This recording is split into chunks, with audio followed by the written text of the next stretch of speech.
given this office and the fact that, we're trying to make a forecast for the whole state and be objective and nonpartisan and the like, we're never going to be way out on an outlier, in terms of, forecasts out there. We're not going to be way more optimistic or way more pessimistic than the general consensus. We're going to move around that trend to a certain extent. And so when we do get these big events, big swings up or down, those really aren't going to be captured given our process. Our process is really going to try to come up with something a little bit more mainstream in terms of the outlook. And so when the outlook turns out a little more mainstream, then we appear more accurate in terms of the numbers.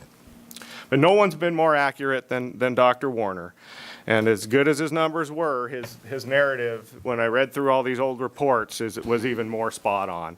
The stuff he writes back then about migration trends and about the threats to rural Oregon and the transition from old line manufacturing to new line manufacturing, you could dust it off and put it in our reports today. And it has aged incredibly well.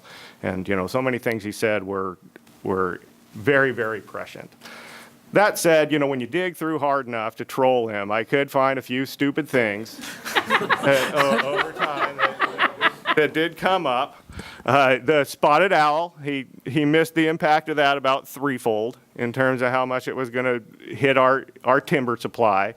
And just in his last forecast, he was expecting a big turnaround in our agricultural industries and our tech hiring in the early 2000s that we were going to see, in particular, as you see here, the major expansions from 2000 to 2005 in the semiconductor industry didn't quite come to pass as expected.